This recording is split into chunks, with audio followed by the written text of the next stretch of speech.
Iran যুদ্ধ থেকে সরে আসার পথ খুঁজছেন ট্রাম্প। তবে কি ইরানের ওপর চাপ বাড়াতে গিয়ে ফাঁদে যুক্তরাষ্ট্র? ইরানকে ঘিরে যে যুদ্ধ চাপ আর কৌশলগত আগ্রাসনের গল্প ওয়াশিংটন এতদিন সামনে এনেছিল, এখন কি সেই গল্পটাই উল্টে যাচ্ছে? ভেতরের বিশ্লেষণে এমন দাবি উঠে এসেছে যে যুক্তরাষ্ট্রের প্রেসিডেন্ট ডোনাল্ড ট্রাম্প নাকি এখন সংঘাত থেকে এক্সিট স্ট্র্যাটেজি অর্থাৎ সম্মানজনকভাবে বেরিয়ে আসার পথ খুঁজছেন। কিন্তু প্রশ্ন হচ্ছে, যে যুদ্ধ শুরু করা হয়েছিল আধিপত্য দেখাতে, সেটাই কি এখন নিয়ন্ত্রণের বাইরে চলে যাচ্ছে? আর ইরান কি সত্যিই এমন অবস্থানে পৌঁছে গেছে যেখানে চাপ বাড়ালেই পাল্টা বিপর্যয় অনিবার্য?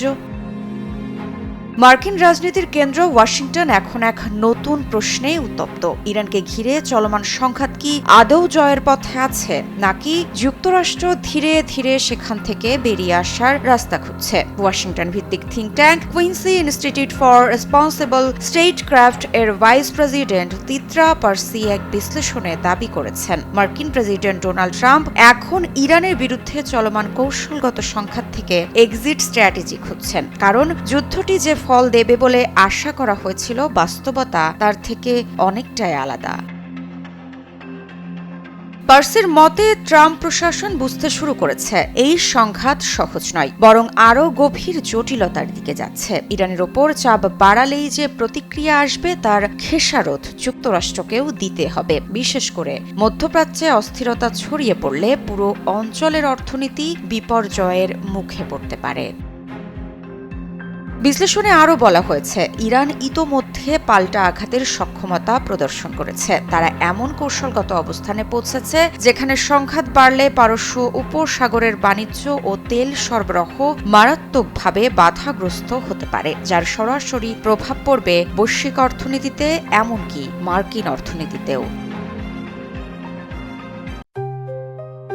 JBS holdings limited. অন্যদিকে যুক্তরাষ্ট্রের অভ্যন্তরীণ রাজনীতিও এই চাপের বাইরে নয়। পার্সির মতে, সাধারণ আমেরিকানরা দীর্ঘমেয়াদী যুদ্ধের বিরোধী হলেও ট্রাম্পের রাজনৈতিক ঘাঁটি শুরুতে এই কৌশলকে সমর্থন করেছিল। কিন্তু এখন যুদ্ধের অনিশ্চয়তা ও ঝুঁকি বাড়তে থাকায় সেই সমর্থনের মধ্যেও অস্বস্তি তৈরি হচ্ছে।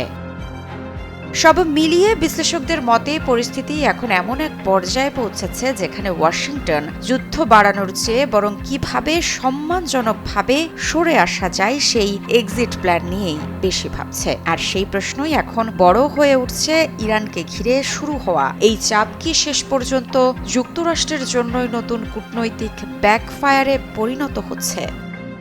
মৃত্তিকা সিনহা বিশ্বাস, নিউজ 24।